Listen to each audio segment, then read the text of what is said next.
You've entered BOOKSTORM with Kristen Civiletto and me, Chris Storm. This is a podcast devoted to best-selling books that matter, books that make a difference. We're diving down deep with beloved authors about their stories. We're exposing hot-button topics and heartfelt themes, the issues that affect each of us in our own lives, as siblings, parents, partners, friends, as human beings. We're braving new ideas, fresh thoughts, hard lessons, and important truths. Those kinds of things that stay with us long after we turn the last page and close the book. Welcome back to BOOKSTORM Podcast, listeners. Now, as you know, Kristen and I love fiction. We know books, but better than that, we know great books. We have found one. There's a ton of buzz going around about this book. This podcast will be released on the pub day, and we're super excited that we have the advanced reader's copy, and we have the author with us today, Amy Neff, with this debut novel, The Days I Loved You Most. Amy, welcome to BOOKSTORM. Thank you so much for having me. I'm so honored to be here, and I'm so excited to talk about it. Well, we are honored to have you here because this is an amazing book, fresh and different, that's going to incite a lot of discussion. But before we get started, let me tell our listeners just a little bit about you. You live in Connecticut with your husband and two sons.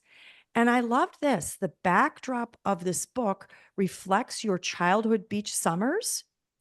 It does. It's inspired by, the setting in the book is fictional, but it's inspired by this place where I spent all of my childhood summers, and my children are actually the sixth generation of my family on that same shoreline, just like my main character's children as well. So I had a little bit of parallel stories there, but it's completely fiction. It's not my family, but it is my family place. Yes, well, it does feel very authentic, the whole scenery, and we really loved it. Now, I'm just going to quote Jodi Picoult, who we all know and love, because she sums this book up perfectly. She says, "I've never read a story quite like this deeply moving, complex novel. The truths we owe ourselves and others, the difference between self and selfishness, the parts of love that make us want to leave, and the parts that make us desperate to stay." Yes, Jodi, Kristen, and I agree. We could not put it down, and we're excited to dive down deep with Amy today. Thank you so much. That quote was really something to get. I was such a Jodi Picoult fan my whole life growing up. I read her all through my teens. She was like the thing. She was a genre of her own, I swear. And so to get her quote on the front was really special. Very. I think that's pretty cool too. Well, we're here to talk about your beautiful novel, The Days I Loved You Most. And I like to give our listeners just a little bit of the background of what's going on in the story, if you'll allow me. And we'd love Sure. it if you wanted to add anything, of course, at the end. But in the story, we follow Joseph and Evelyn's love story. And it starts out on the shores of New England, where their families have had homes side by side, actually for generations, just like you were talking about a second ago with your family. And in the summer of 1941, where they are best friends as children, they eventually fall in love just before World War II and a whole lifetime of experiences they're about to experience. Now, 60 years later, where part of the book takes place, they have gathered their children to share some very devastating news. Evelyn has a terrible diagnosis, and they've concluded that they cannot live without one another. So they have decided to take their own lives and end their love story a year from that date. Now, this story shows how they navigate that very complex family dynamic in that year. And my goodness, talk about things to talk about. It was just beautiful in the depth that you went to. Did you want to add Yeah. anything to that summary? A lot of people say this book you're going to need your tissues for. And so I always do like to preface that this book it's not one of those books that's going to leave you depressed. It's one of these books that it's a life affirming story. It's a love story. It deals with heavy topics, but it's not something that, is going to make you feel just like heavy and dark afterwards. It's really a story of love, hope, and life. Yeah, I agree. And just beautifully told because we do go back and forth in time. So we see their love story. We see how they navigate family complexities and all of those issues we're all dealing with. That's Yeah, it's a love story and it's a family story as well. So thank you so much for all of that. I think that's the key to it. It's very honest, a full disclosure story. We see the truth inside these people's minds and lives. So for our readers, Evelyn and Joseph, as Kristen summarized, chose to decide the time of their own life ending together. You, as the author, allowed us to see their lives from the minute they met. And like all lives, it was imperfect, sometimes disappointing, sometimes unsatisfying, especially for Evelyn. Her mother used to say to her, and I'm going to quote, "You were never satisfied with the life in front of you." It made the reader wonder, okay, I'm going to go somewhere very deep with this. We have no control over our daily lives. Things happen to us. We have little control. This choosing of her death date, could this have been the one thing that Evelyn could finally have control over? I think that's really perceptive. She is a character who's very much a free spirit. She is somebody who always wanted to follow her dreams and do different. She had lists and lists of dreams of things she thought she would do, exploring the world and traveling and having all these experiences. And in fact, she ended up living a very ordinary life. She was an innkeeper with her husband in the place where she grew up. And so I think she's not unique in this situation. I think that this is a lot of women's stories. I think especially considering the time that she lived, this story is set. They meet in the 1940s when they're they grew up together, but they fall in love in the 1940s when they're teens. And then this beginning of their life together is in the 40s and 50s. And so for a woman of her time, this is a very real situation that she was facing. And it's beautiful to have all these dreams. And I think she's still, and Evelyn would probably admit this, still had a very beautiful life, despite not actually achieving many of the things she thought she would. And so I do think that this final chapter is the one place where she says, I finally want to say and how my story ends. And so there's a part in the very beginning too where Joseph is talking about their relationship and he says something along the lines of, I've always belonged to Evelyn and she's only ever belonged to herself. And I think that's really true to her. And so this decision that they're making is something that she generates this conversation, and then they have this conversation together about ending their lives together. It's something that I think he wants to give her at the very end because he was unable to give her all those things along the way. Mm-hmm. That's just very amazing and relatable. So who does not know a couple who's elderly, who one of the spouses has passed and the other one cannot enjoy life, doesn't want to be alive, misses them to the point of illness? I can think of someone right now. He has not lived since his wife has passed away. Isn't that a form of dying also? I think so. And I think it's funny because when I was having these conversations with my agent before we submitted the book, we had questions about believability. Would anyone actually do this? Could anyone actually sit their children down and have this conversation and make this decision? And the stories that I've been getting since early copies have been coming out have been, first of all, such an honor that people feel like they want to share these stories with me, but so many stories of people talking about how they related this to their life or their parents, or they saw this kind of dynamic with their grandparents. And I think this love is real and it exists in our everyday life. And the beauty in it is how ordinary it actually is. Thank you. Amy, I want to ask you about the metaphor of a garden for both the children and the family. It was very beautiful how you wove that throughout the story. Now, even though the children are adults now, Evelyn's worried about who will tend that garden of their adult children. And I was wondering if you could talk a little bit about that complex relationship between a parent and adult children and whether or not they still need you, and what happens when they think you love each other more than you love the children. Isn't that a very complex thing to navigate? It is. And I think you hear about these beautiful love stories, and the assumption is that these people who have this love story and then their children inherit this beautiful idea of love and marriage. And what we see in the story is that each of their children are affected in different ways. And so their oldest child is really adamant that they're not going to go through with this. And she's angry and just in disbelief and sort of is calling their bluff. and their middle child, who is Thomas, their son, is outright angry and thinks it's selfish, and they're being cowards and they're being like lovesick teenagers, and he doesn't understand it at all. And then their youngest, who always has idealized their love, finds it to be, as although it's heartbreaking for her, she finds it to be beautiful. And she has always put her own love story in comparison, her parents on a pedestal, and then it really affects the way she imagines and views her own marriage.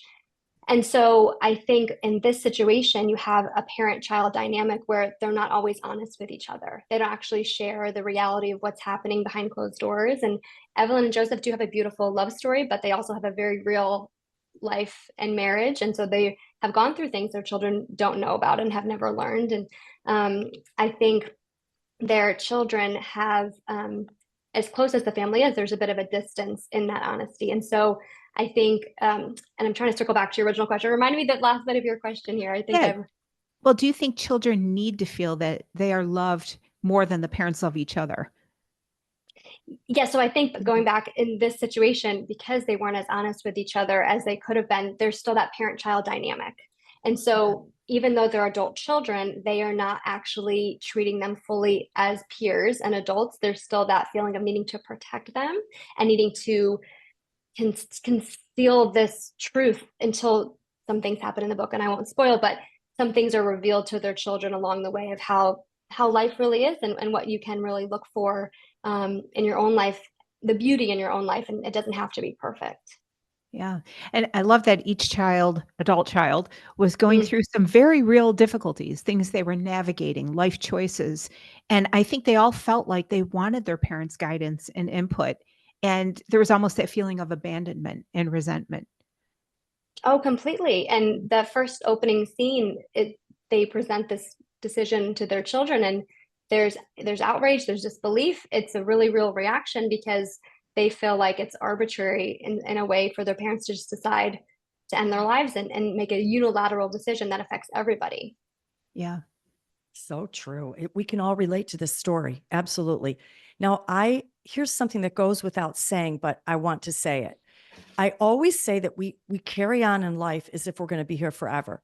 We make plans, we get angry with each other, we battle wars. And I saw, as the parents grew closer to their death date, without giving any spoilers, the children and the parents changed. Everyone changed a little. They visited more. Someone relocated closer. They forgave each other. They spoke loving words that they never did before. Even Evelyn and Joseph were able to look back on their lives and see the good in every happy and sad moment. Wow. I had to ask you, why is it that as we grow closer to the ending of our finite, I like to call it whisper of time on this earth, why are we then able to appreciate it? That's the question, isn't it? I think that's the question for all of us. And I think that's really what I wanted to explore in this novel. And I'm one of those people, I think, that's always hyper aware of how fleeting everything is. And that's part of the drive, I think, to explore this kind of premise in a long form of a novel. Because even though you can spend an entire 100,000 words working through these problems, there's really still no easy answer. And there's still no way to escape this tragic truth that we all face. And that's what I'm grasping with, and what the characters are grasping with and grappling with through this story is, you can have a beautiful love story and you can have a beautiful life. And at some point, this affects all of us. We all have to say goodbye, and we have no control over when that happens or if someone we love gets taken before we do. And so all we can do is what the characters do, and that's to appreciate and find the beauty in the everyday, and also realize that it's been beautiful all along. And so I think it's for me, it was an important thing to write. And I don't know if I'm more aware of it or I've just always been aware of this, but I think that I hope readers take away from this book the same feeling of appreciation of your own life and the people around you and the ones that we love. We do. And it was almost as if the characters were going through the rush of life, like we all do, and something made them instantaneously stop. Like the world stopped spinning for a minute. And we had to look at what we have in our lives right now that we may be taking for granted. And we all felt that way. It was a good little message for each of us. Yes. Thank You know you. that little saying people love to say, the good old days are happening right now. Mm-hmm. Mm-hmm. And I think the characters, there's so many ways you can look back and regret or take, like you said, there's disappointments, there's things you never got to do. But I think through this journey of their final year and retracing their steps and their love story, you can really see all that they did get to have together. And yeah, it was just so wonderful to be in their world. Yeah. Amy, the notion of sacrifice runs very strong throughout your beautiful story. We saw it in the military members who served our country, but we also saw it within their marriage itself. Perhaps a partner puts a dreams on hold for the other one, and maybe they wanted a different life and sublimated that desire. And I couldn't help but think about the contrast between what they wanted for their daughter Violet versus some of the choices they made in their own marriage. And do you think in today's culture that we adequately prepare young people for the level of sacrifice and compromise that goes along with a successful relationship? I love this question so much. I think that Evelyn and Joseph are a product of their time as much as they are a product of the world that they live, right? So part of what I did in the story is put their life along the backdrop of big historical events. So you feel that place and sense of time. And Evelyn and Joseph's marriage is very much a marriage of the 1950s. It's very much, even though they're equal partners in a lot of ways, and they have open communication for the most part, and they have this respect and love, it's still very much a product of the time. And so I think when they see Violet, who's their daughter, who's struggling in her own marriage, I think they want different things from her because there's different expectations she's allowed to have. And I also think, thinking about young people today, in some ways, I think we're more prepared. I think it's trickier dating and finding a person, I think, can be more challenging because there's so many options, and it's hard for people to, I think, narrow in on and really focus on one person without just looking at all the things that they don't like or, easily moving on. But I think in some ways we allow ourselves to be more emotionally aware, or we're able to have those tougher conversations that I think sometimes in marriages of, I know, like my grandparents or different generations, it was much more of just sort of grin and bear it, and you do what you have to do and duty. And I think I don't know, I actually got a similar question on a different interview where someone said, do you think love stories like this still exist, right? These great epic love stories of the past.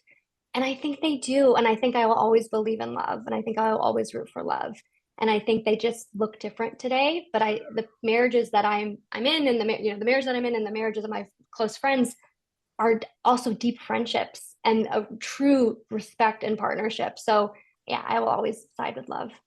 Yeah. Well, I love what you said too, because maybe today we're better able to navigate and verbalize, the things we want for ourselves versus Yeah. the things that we want for the marriage versus the things we want for our partner, because we're always juggling those things, but we can now talk about them. Whereas in the 50s and, the 40s, maybe there was an expectation of that's not even up for discussion. Right. And Evelyn, she buries a lot of stuff deep, and that's, and there's consequences for that you see on the page. Yeah. Well, wonderful. Yeah. Well, Amy, we're so, so happy that you came on the show to talk about this beautiful book. We're wondering if you can give us a glimpse of what is on your radar, what's coming down the pipe for you. Oh my goodness. Well, first of all, thank you so much for having me. This was so much fun, and I loved getting to talk about all of these things with you. I have so many fun tour stops and some international travel coming up as well for different launches. This book is being published all over the world in over 20 international editions. So I'm going to be very busy for the next few weeks and month, just basically with the launch. And then, yeah, we'll see in September. I'm going to maybe start tackling something new. But this book was a 10-year process for me. I've been working on it since I was 22 years old. So I'm going to enjoy this fully, and then we'll see what's next after that. Oh, I think that sounds wonderful. Wonderful. Well, I know our listeners will want to connect with you, and I'm going to tell them how. You have a beautiful website, amyneff, neff.com. You are on Instagram, on X. You have a writing group chat on Substack, so they can also follow you there. And we're just so grateful again that you came on the show. We love talking about this book. Chris and I will be discussing it long after you leave. Loved it. Thank you so much. Highly recommend it. Thank you, Amy. Bye. That was a deep conversation. So listeners, that was just a glimpse of what's inside this book. So many deep thoughts, life lessons, and just plain things to think about that maybe we don't in the rush of life. And I like, Kristen, how you brought up the point of marriage. I had written down a couple of quotes here. Let me see. Evelyn said, marriage isn't easy because life isn't easy. Not every love is worth fighting for, but think of the family you've got, the partnerships you have, it's yours. I thought that was interesting. So we saw Evelyn, we saw this marriage that was imperfect. They decided to fight for it, but she realized not every relationship is worth fighting for. Joseph said this, things were tough between your mother and I after the war, but if we had given up because it was hard, we would never have experienced the best parts of marriage, the closeness that comes from being tested. That's true too. That's a couple of tough topics that are not black and white. Do you agree? Yeah, absolutely. And I was thinking about the advice that Evelyn might give at the beginning of her marriage versus the advice at the end of her marriage. And it makes you think about who you're listening to as a young married person. Do you listen to the people who have a lot of experience and who have toughed it out and weathered things through? Or do you listen to your friends who have no idea about all the challenges that lie ahead? So I think that brings up a host of very, very interesting issues. And, you and I know, are just scratching the surface on some of these. Yeah. And the other thing that I really hit me hard was throughout the book, this idea of taking your life, if you're a healthy person, there were second thoughts now and then. What about a fear of death? What they imagined death might be, what each of us think death would be, I think weighs heavy on a decision like that. Do you? Yeah. Oh, absolutely. Not to mention the fact that there's an ethical component here and a moral component that people have to wrestle with as well. Is this something that even within their faith belief, is this permissible? Is it advisable? Again, we have children, they're adults, but they still need their parents.